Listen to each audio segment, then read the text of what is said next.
살면서 인간관계는 셋이면 충분하다라는 말 들어봤어요? 들어봤죠? 그리고 실제로 그렇게 생각해요, 저도. 그래요? 셋은 좀 너무 적지 않아요? 10명은 있어야 되는 거 아닌가? 아니, 셋만 있어도 돼요. 그래요? 셋만 있어도 충분하다면 그 셋이 엄청 중요하겠네요. 그럼요. 희진님은 그 셋이 뭘 것 같아요? 잘 모르겠어요. 그러면은 오늘 주제 자체를 우리 곁에 둬야 될 사람들의 특징 3가지로 한번 얘기를 나눠볼까요? 좋아요. 저는 일단 생각하는 게 진짜 정서적 지지를 할 줄 아는 사람 있잖아요. 그러니까 정서적 지지라고 하면은 그냥 되게 무미건조한 힘들었겠다 이런 거 말고 영혼 없이 공감하는 거 말고. 그냥 모면하는 사회적 공감이잖아요. 그런 거. 여기서 뭐라 말해야 될지 모르겠어 라고 하는 사회적 공감인데, 저는 여기서 포인트가 그거라 생각해요. 내 감정을 궁금해하는 사람이라 생각해요. 보통 사람들은 남의 감정이 안 궁금하거든요. 안 궁금한데 힘들었겠다라고 얘기하면서 관계를 어느 정도 유지하려고 하는 어떤 그런 애씀? 사회관계의 애씀으로 인해서 생기는 공감을 정서적 지지라고 많이들 착각하시는데, 전 그런 것보다 좀 인간에 대한 호기심? 특히 나에 대한 호기심을 가져주는 사람이면은 저는 정말 귀인이라고 생각해요. 나에 대한 호기심을 가진 사람만이 내 감정에 대해서 궁금해할 거고, 그럼 내가 내 감정을 좀 편하게 표현할 때도 그걸 지지해줄 수 있는 사람이 되겠네요. 맞아요. 그러니까 정서적 지지라고 하면은 꼭 감정만 계속 얘기해야 된다라고 말로 옮기다 보면 또 그런 것 같은데, 또 막상 실제 상황에서는 안 그러잖아요. 그러니까 감정이 궁금해지는 타이밍의 대화를 떠올려 보면 그 사람에 대한 그런 깊은 궁금증이 생길 때 결국에 감정이 등장할 수밖에 없어요. 감정을 빼고 얘기하면 걔가 그래서 내가 이랬다? 어쩌라고. 뭔가 서사 위주의 이야기만 등장하는 경우에 그 사람에 대해서 되게 깊이 같이 경험하게 되는 게 잘 안 돼요. 소통이 좀 피상적이고 모호해요. 물론 일상이니까 그렇게도 많이 소통하지만 깊은 소통이라고 하는 거는 어떻게 감정을 빼고 얘기합니까? 근데 닥터이티 채널에서 우리 많이 얘기했잖아요. 나도 모르는 내 감정들에 대해서 안다고 하는 거는 내 경험에 대해서 꽤 밀도 있게 알게 되는 건데, 그러면 감정에 대해서 어떻게 아는 거야? 질문해야 되거든요, 이거를. 근데 스스로 질문하는 능력이 있으면 좋은데 훈련이 필요하고 수양이 필요한 거기 때문에 이걸 해주는 사람이 있다? 너무 땡큐지. 땡큐지. 제 주변을 떠올려 봤을 때는 좀 생각보다 막 엄청 진짜 착하고 막 엄청 따뜻할 것 같은 사람이 아니라 생각보다 되게 차가울 것 같은 사람이 저한테 그런 포지션의 역할을 해준 분이 있었어요. 평상시에 진짜 냉철한, 어쩌면 누가 보았을 때는 약간 공격적일 수도 있는 것 같은 그런 선배 누나들이나 이런 사람들이 어느 날 저한테 조야 너 그거 할 때는 좀 어땠어? 어떤 마음으로 하는 거야? 라고 물어보게 되면은 약간 놀래거든요. 내가 무의식적으로 나를 표현하지 않았던 거는 괜히 표현을 안 하는 게 아니에요. 그게 들여다보기 싫거나 잘 안 들여다봐지거나 할 만한 주제거나 뭔지 모르겠지만 여러 가지 이유로 인해서 나 자신을 돌아보지 못하는 어떤 무언가가 있을 때 나 자신에 대한 표현이 좀 덜 등장했던 건데, 그냥 진짜 사소한 예로 들면 전 동아리 활동을 진짜 열심히 하는 스타일이었던 것 같아요. 지금 보니까. 그땐 그런지 몰랐어. 연습이 한번 시작되면 쉬는 시간까지 시간 단위를 넘어가면서 했거든요. 근데 하루는 공연을 딱 하고 방학 때 집에 내려간단 말이에요. 집에 있는데 빈둥지 증후군 이런 건가? 공허함이 갑자기 빡 하고 어택이 와요. 근데 그땐 그게 뭔지 모르죠. 공허함이란 이름도 못 붙이고. 근데 그럴 때 선배 누나가 수야 너는 공연하고 나면 어때? 집에 가면? 그냥 그것만으로 그러고 보니까 텐션이 확 떨어져요. 그리고 그거에 대해서 계속 더 궁금해 하거든요. 텐션이 왜 떨어져? 연습 안 하고 친구들 만날 수 있고 여자친구도 만날 수 있고 좋잖아 하면 그러게요 하게 되거든요. 그 순간에 그것 자체가 저는 지지의 시작이라고 생각하거든요. 물어볼 수 있는 거잖아 부터 판이 깔리는 거니까 얘기해도 돼. 얘기해도 되는 거구나. 나만 이상한 사람인 줄 알았는데 얘기해도 되는 거구나. 저는 그런 거라고 생각해서 제가 주변 사람들한테 되게 그런 사람 되려고 해요. 그러고 보니까 저도 제가 진짜로 좀 이 사람이랑 만나고 나면은 내가 좀 안정되는 것 같다라는 느낌이 드는 사람들은 저한테 그렇게 질문을 던지는 친구들이었던 것 같아요. 왜 그렇게 했는데? 이런 질문 말고. 맞아요. 이게 되게 중요한 포인트예요. 호기심의 질문이 아닌 것들. 이게 저희 오프라인 훈련 맥락에선 되게 어려운 주제긴 하지만 있지만 미묘하게 다루잖아요. 이 구분해내는 거를. 생각보다 사람들이 호기심의 질문을 안 해요. 불편함의 질문을 해요. 불편함이나 불안함이나 뭔가 거슬리는 것들을 질문을 해요. 이렇게 하면 되지 않아? 사실 답정너와 같은 질문들을 많이 해요. 이거 왜 안 했어? 왜 그렇게 했어? 왜 그렇게 했어? 그쵸, 많이 하죠. 너가 했던 행동 이상하다는 거 너도 알잖아. 나한테 되게 이상하거든. 너 나 납득시켜봐 하는 그 왜 그랬어? 그런 류의 질문들. 그런 거 아니고 진짜 호기심에 오픈된 질문. 너가 지금 나한테 표현한 그 어떤 조각들 사이에 나는 뭔가가 있는 것 같은데 그거 나한테 좀 꺼내줄 수 있겠어? 라고 요청하듯이 그때는 어땠어? 라고 물어봐주는 질문? 그러면 저도 말씀하신 거랑 비슷한 것 같아요. 이 부분을 안 꺼냈다는 거는 제가 그 순간의 의식에는 그게 없었다는 거거든요. 저 무의식 깊이 있었던 거죠. 근데 그 친구가 물어봐 주니까 거기를 이렇게 딱 꺼내면서 그러고 보니까 그때 약간 이런 게 있었네 하면서 나에 대한 이해가 깊어지는 게 있고 나에 대한 이해를 좀 인정받았다? 지지받았다? 라는 느낌이 드니까 되게 정서적으로 안정감을 느끼게 되는 것 같아요. 맞아요. 자주 등장하는 게 제 아내인데 진짜 저를 그렇게 궁금해해요. 그러니까 그거를 판별해내는 어떤 판별사가 아니라 떠올려 보면 제가 중요했던 위기의 순간마다 그냥 냅다 힘들었겠다를 안 하고 물어봐요. 그러니까 저에 대해서 그만큼 궁금하다는 거거든요. 얼마 전에 있었던 상담도 되게 당황스러운 세션을 하나 했었는데 오히려 훈련보다는 치료가 필요하신 분인데 아마 좀 잘못 찾아왔나 봐요. 갑자기 냅다 세션 중에 이상한 행동과 반응을 하시는 분을 만나고 깜짝 놀라서 내가 뭐 잘못했나? 라는 생각에 저도 사람이니까 휩싸이잖아요. 아무리 프로라고 해도 휩싸인단 말이에요. 근데 거기에서 아내가 그랬구나. 아유 힘들었겠다. 이렇게 안 하고 나였으면 진짜 놀랐겠는데 어땠어? 이렇게 좀 일상에서 쓸 수 있는 어떤 편한 질문으로다가 이렇게 다가가 주니까 제가 또 쪼잘쪼잘 떠들게 되더라고요. 그렇게 하다 보니까 정서적으로 되게 지지받는 마음을 한번 느끼고 난 다음에 되게 안정된 상태로 잤던 것 같아요. 그 안정된다는 게 그냥 기분이 좀 나아졌다가 아니라 그것보다 조금 더 근원적인 거. 나라는 사람이 잘못하고 사는 사람이 아니구나. 내가 부정적인 거에 빠졌구나. 이게 진짜 빠져나오는 어떤 관점을 오히려 제시해주는 것 같은 그걸 해주는 것 같아요. 내가 기어 나올 수 있게끔. 이렇게 파워 지지해주는 사람이 하나가 있으면 또 반대편에는 저는 관점 전환하는 사람이 있다 생각해요. 그러니까 색다르게 상황을 바라봐 줄 수 있는 이게 저는 내 곁에 있을 때 되게 되겠다 이런 생각이 들거든요. 근데 이게 되게 재밌는 게요. 관점을 전환한다라고 하면은 좀 어렵잖아요. 안 와닿잖아요. 그래서 우리가 흔히 겪을 수 있는 어떤 느낌으로 좀 세분화를 시키자면 이게 첫 번째가 유머러스한 사람이에요. 무슨 얘기냐? 그냥 냅다 웃긴 개그맨을 주변에 둬야 되냐? 그런 얘기가 아니라 이 유머라고 하는 게 관점이 누구나 생각할 수 있는 관점으로 얘기하면 재미가 없거든요. 비틀어야 재밌어요. 예를 들면 제 지인의 지인이긴 한데 회사에서도 진짜 유머러스하게 생활하는 사람이 있어요. 제 지인이 뭔가 주식을 샀는데 다음날 떨어졌어요. 그분도 주식을 한단 말이에요. 되게 스트레스 받을 거 아니에요. 근데 와가지고 주식 떨어진 얘기를 제 지인이랑 같이 하니까 제 지인 보고 어제 주식 샀어? 어쩐지 떨어지더라. 나한테 말하지. 너가 잘못했던 건 아니야? 근데 말은 해줘. 그러니까 뭐라고 해야 될까? 자기 몇백만 원이 하루아침에 날아갔는데 그 순간에 그렇게 유쾌하게 넘기는 게 곁에 있기만 해도 그 긍정 에너지가 유쾌한 에너지가 같이 전달되는 느낌도 받지만 저는 그분을 보면서 이게 직업병인가 모르겠는데 저 사람의 어떤 면이 저런 에너지로 만들까가 너무 궁금한 거예요. 그래서 들여다봤더니 유머러스한 사람은 끊임없이 관점을 전환해요. 문제 상황에서도 관점을 전환해요. 그러니까 이게 너무 빨라서 아마 그분들은 자기가 그런지 모를 수도 있어. 그러니까 쓰잘데기 없는 생각을 끊임없이 한다는 생각이 그 순간엔 들지만 와 사람이 진짜 창의적이고 유연하다는 생각이 들어요.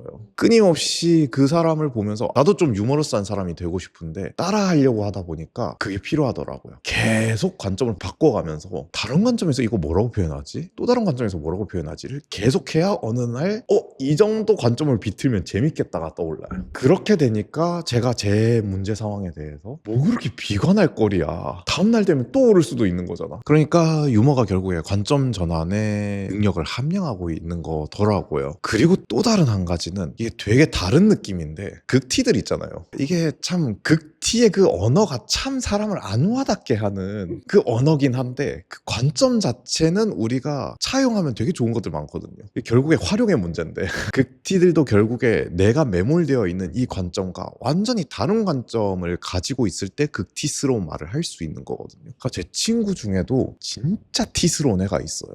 진짜 티스러운 애가 있는데 너무 이 감정과의 분리, 관점도 완전히 어떤 분리적인 관점에서 자기 인생도 삼자의 입장처럼 생각을 해요. 그러니까 메타인지도 애가 되게 괜찮죠. 그래서 고민도 잘 없어요. 다 고민도 야 그걸 다르게 생각하면 결국에 이거 고민할 거리야 계속 그러거든요. 근데 고민이 그래도 사람이다 보니까 고민이 딱 하나 등장하더라고요. 결국에 제 실력이 어디 가진 않았나 봐요. 그 모른 척하고 있던 고민이 하나 등장했어요. 술자리에서. 그래서 얘가 드디어 이제 심각한 표정으로 얘기를 하는데 제가 얘 스타일에 맞춰줘야겠다고 극티로 그냥 내리 꽂았거든요. 공감 같은 거보다는 지 말에 의하면 뭐 여자친구랑 이런 거 고민된다고 했는데 아까 나한테 했던 얘기면은 니도 이거 하면 되잖아. 그랬더니 걔가 이렇게 심각하게 있다가 이놈 새끼 프로 맞네. 이렇게 갑자기 이러는 거예요. 근데 저는 따뜻하고 참신한 말을 한 게 아니라 그냥 내리 꽂았거든요. 그 친구한테 좀 배웠어요. 인생 좀 시크하게 살아도 안 죽는구나. 반대로 따뜻함이 필요할 때도 있지만 그때는 좀 냉철함이 필요할 때였나 봐요. 저한테. 야 저렇게 냉철하고도 되게 재밌게 잘 사네. 그런 극티스러운 애를 옆에 두고도 웃을 수 있더라고요. 결국에 활용의 문제다. 관점을 바꿔주는 사람이 있다는 건 참 복인 것 같아요. 사실 우리가 나이를 먹으면 먹을수록 나랑 비슷한 관점을 가진 사람만 만나게 되잖아요. 되게 동질적인 어떤 사회 안에 좀 갇히게 되고 그러다 보니까 저는 그렇게 생각하거든요. 내가 어떤 사람인지를 나이가 들수록 조금씩 더 알아가는데 누구나 그러면서 거기에 고착화되기가 너무 쉬운 것 같아요. 맞아요. 차라리 어렸을 때는 모르면 몰랐지 생각 바꾸기가 나도 모르게 좀 자연스럽잖아요. 아는 게 적으니까. 그래서 모를 때 무식할 때가 차라리 용감하다고. 인생도 용감하게 살 수 있었는데 뭔가 아는 것들이 어느 정도 생기니까 반대로 관점도 하나에 좀 빠지게 되고 그거 말고는 에이 그렇게까지 이렇게 생각하면 안 좋은 건데 이러면서 재는 것도 많아지고. 근데 우리 인간관계도 좀 그런 것 같아요. 다 알고 이런 사람 이래 저런 사람 저래 지금 주제도 뭔가 곁에 둬야 될 사람 이라고 하니까 뭔가 판단하는 것 같지만 저는 여러분들이 이걸 관점 자체로 가져가면 어떨까 싶어요. 제게 답이니까 그걸 진리로 삼아라가 아니라 이런 식으로 접근해? 닥터이티는? 그래서 여러분들만의 관점으로 또 T스럽게 F스럽게 한 번씩 가져가면 이 조화가 밸런스가 이루어질 때 되게 좋은 것 같아요. 그러니까 첫 번째 게 사실 말하자면 꼭 그런 건 아니지만 굉장히 파워 F스러운 거고 두 번째 게 극 T스러운 거잖아요. 근데 이런 관점으로 바라보니까 되게 곁에 두고도 좋은 점이 있더라. 이런 식으로 바라보면 꼭 T냐 F냐 어떤 사람을 둬야 하냐라는 또 관점에서 한 단계 벗어나 볼 수 있는 것 같아요. 그러니까 어떤 딱 고정된 인간상을 내가 꼭 옆에 둬야 된다라기보다는 뭐든지 내가 활용할 수 있고 활용할 수 있고 실용주의의 관점. 그렇죠. 내가 성장할 수 있다면 내 옆에 어떤 사람들을 둬야 할까라고 생각을 해볼 수 있는 것 같아요. 그렇게 말씀하시니까 거기에 또 우리가 개념을 붙일 수 있는 것 같아요. 좀 보고 본받을 수 있는 사람? 그 롤모델이라고 하는 단어 있잖아요. 이게 저는 롤모델이라고 하는 단어에 대해서 유독 우리 사회가 동아시아 사회가 다 그런가? 이것까지는 잘 모르겠어요. 근데 좀 서구화된 사회와 좀 다른 점 중에 하나가 롤모델이라는 용어에 대해서 되게 빡빡하게 굴어요. 뭔가 진짜 존경하는 막 인생의 스승님 막 그 정도 돼야 롤모델이라고 불러야 될 것 같고 어떤 사람을 롤모델이라고 지칭하는데 저 사람이 도덕적으로 좀 부족한 면 보이면은 롤모델로 삼았던 사람도 막 비아냥거리고 이런 모습들을 많이 봤는데 롤모델은 말 그대로 롤모델이잖아요. 어떤 역할상을 고르는 건데 그 사람이 이러한 덕목 또는 이러한 능력면 또는 어떤 상황에서의 자기만의 어떤 의사소통 캐릭터, 페르소나 이런 것들을 하나를 딱 잡아서 본받을 수 있으면 우리는 되게 다 각양각색의 다양한 사람들한테 다 배울 수 있는 게 되게 많거든요. 그래서 롤모델로 선정하는 사람을 곁에 두면 어떨까 싶어요. 그러니까 어떤 사람은 되게 성실한 사람이 있을 텐데 성실하다 보니까 또 이렇게 구태의연하고 답답한 면이 있을 거거든요. 근데 그건 치우고 일단 성실한 면이 장점이니까 그걸 좀 배워보면 되잖아요. 그러니까 어떤 사람은 되게 창의적이고 되게 긍정적이고 되게 인생을 가볍게 사는데 반대로 그래서 좀 삶의 철학이 좀 무죄하거나 좀 위태위태하게 사는 면이 있을 수 있지만 어때요? 사람이 어떻게 모든 걸 다 가져요? 이런 면은 또 어떻게 갈고 닦을 수 있을까 하고 그 사람과 같이 지내고 좀 겸허한 마음으로 배우는 마음으로 또 물어볼 수도 있는 거고. 그래서 저는 내 옆에 꼭 나에게 안정감을 주는 나랑 비슷한 사람만 있어야 되는 게 아니라 좀 저 사람은 나랑 이런 거 다르네? 아씨 난 못하는데 주눅 들 게 아니라 나도 다운로드 해야지 할 만한 사람? 그런 관점으로 좀 주변의 사람들을 좀 바라보고 곁에 두면 어떨까 싶어요. 제가 이거 아까 극티 얘기하니까 생각이 났거든요. 한때는 정말 T인 사람들 옆에 두기 싫어했어. 지금 생각해보면 그런 것 같아요. 제가 굉장히 감정에 몰입을 잘하고 정서적인 지지를 좀 남들한테도 탄탄하게 좀 받쳐주는 편이에요. 그러다 보니까 내가 어떤 극티인 사람을 긍정적으로 생각하고 내 곁에 둔다는 것 자체가 이러한 내 존재를 뭔가 부정하는 것 같은 느낌인 거예요. 그래서 나는 저런 사람들이랑 안 맞아 하고 좀 거리를 두던 시절이 있었는데, 좀 시간이 지나고 나니까 제가 이제 깨닫게 된 거는 아까 말씀하신 것처럼 제가 어떤 잘하는 게 하나가 있으면 그것 때문에 발생하는 문제가 있단 말이에요. 저는 제 스스로 어떤 부정적인 감정이 확 올라오면 거기에 완전히 이제 매몰되어가지고 혼자 못 나올 때가 꽤 있어요. 그때는 아무리 내가 내 자신에게 따뜻한 정서의 자기 사랑을 퍼부어도 그게 좀 힘들 때가 있어요. 그럼 그럴 때 나한테 필요했던 게 저런 사람이구나 라는 거를 좀 뒤늦게 깨닫게 되면서, 그런 사람들이 내 곁에 좀 지낼 수 있게끔 마음의 문을 열어두고, 또 막상 또 친하게 지내려면은 그들도 저 안 좋아해요.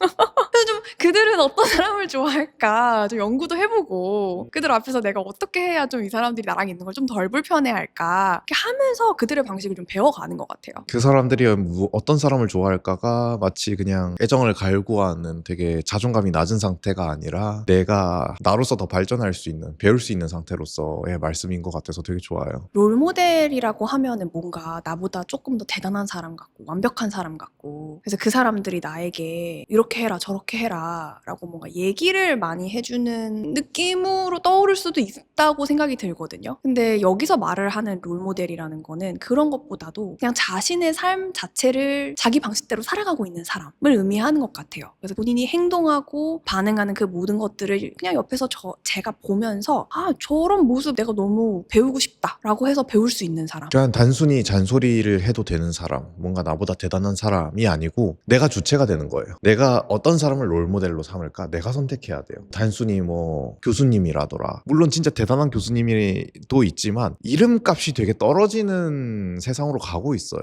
우리가 그 사람 한 명 한 명의 어떤 진짜 진면목을 이름으로 알 수는 없거든요. 평판 정도로 알 수는 없거든요. 내가 직접 그 사람을 봐야 돼요. 관찰하고요. 꼭 옆에 실존하는 인물 아니어도 괜찮아요. 책을 읽고 이 사람의 인생을 보고 관찰하고 이런 면모가 있네가 발견이 되면은 따라서 실천해 볼 수 있는 거죠. 그러니까 말에 그치지 않는 실제로 자신 삶으로 보여주는 사람. 저는 실제로 제가 사업 시작할 때 좀 롤모델로 삼았던 사람이 있어요. 제가 사업 컨설팅을 받았던 사람인데 그 사람이 뭐 인격적으로 완벽하냐? 그러진 않았어요. 말년에 인격적으로 되게 실망스러운 면이 되게 많았는데, 근데 그럼에도 불구하고 그럼 그 사람은 배울 게 없냐? 절대 그렇지가 않아요. 저는 그 사람이 사업에서 있어서만큼 어떤 페르소나를 가지고 고객들한테 다가가야 하는가에 대해서 저한테 아이디어를 되게 많이 줬거든요. 그리고 실제로 본인이 그렇게 해요. 그래서 주변이든 책이든 진짜 보여주는 사람, 보여주는 건 증거잖아요. 보여주려고 해서 보여준 거 말고 진짜 자기 삶 잘 살고 있는데 내가 보인 거 있잖아요. 물론 여기에는 오랜 연구가 좀 필요해요. 그래서 곁에 두고 그냥 사람으로서 그냥 친구로서 같이 사귀면서 같이 얘기를 나누다 보면은 그 사람의 어떤 삶의 습관이 같이 묻거든요, 나한테. 이거 자체가 전 배우는 과정이라고 생각을 해요. 그러니까 마지막까지 등장하고 나니까 그렇잖아요. 오늘 우리 주제가 인간관계에 대해서 얘기를 나눴지만 되게 오랜만에 주제잖아요. 저승사적 대화를 연애 맥락에서 벗어나서 좀 봤는데, 벗어나서 보는 것 자체가 저는 이렇게 생각해요. 연애를 잘하려면 연애보다 한 단계 위의 거의 맥락을 이해하면 연애를 잘한다 생각하거든요. 공부를 잘하려면 공부, 학습, 배움이란 무엇인가라고 하는 그 상위 단계를 하나 알면 성적이 좋아진다 생각하거든요. 이 원리가 뭐냐면 메타라고 얘기하는, 또 우리는 메타인지라는 말로 많이 친숙하잖아요. 메타인지라는 말이 결국에 메타인지 그걸 잘하려고 하는 게 아니라 메타인지를 통해서 그 아래에 있는 거를 잘 수행해내는 거잖아요. 그래서 저는 우리가 끊임없이 어떤 더 통합적인 관점, 더 넓게 볼 수 있는 관점, 더 깊게 볼 수 있는 관점을 통해서 또 한 번 이렇게 바라보니까 새삼 느껴요. 내가 괜찮은 사람을 연애했다는 것조차도 이 관점들에서 크게 안 벗어나네. 결국에 누군가한테 정서적 지지도 할 줄 알고, 근데 또 어떤 면에서는 나한테 좀 싫은 소리를 해도 오히려 나한테 귀인이었을 수도 있는 거고, 그 사람을 통해서 내가 또 배울 점도 있는 거고, 배우냐 안 배우냐 가지고 또 너무 사람을 이렇게 가르기보다는 어떤 롤모델의 측면에서 사람이란 게 오늘 얼마나 입체적인데 사람 전체를 배우겠어요. 어떤 항목들을 삼아서 나의 인격체로 받아들이면서 또 새로운 나를 찾아가는 방식으로다가 본다라고 하니까 역시 본질은 다 통한다라는 생각이 새삼 드는 것 같아요. 연애 측면에서 어떤 사람을 만나야 할지 우리가 고민이 되게 많잖아요. 근데 말씀하신 것처럼 인간관계로서 연애를 바라보고 내가 내 주변에 그냥 인간 대 인간으로 어떤 사람을 두고 싶느냐라고 접근을 하면은 사람 보는 눈도 내가 조금 더 키울 수 있을 것 같아요. 좋아요. 오늘은 우리가 내 곁에 꼭 둬야 할 유형 3가지에 대해서 알아봤잖아요. 그러면 다시 우리가 연애의 맥락으로 돌아와서 내 곁에 꼭 둬야 할 남자의 유형이 있을까요? 그것도 우리가 찍어놨죠. 절대 놓치면 안 되는 남자 특징 3가지를 제가 추천 영상에 띄워놓을게요.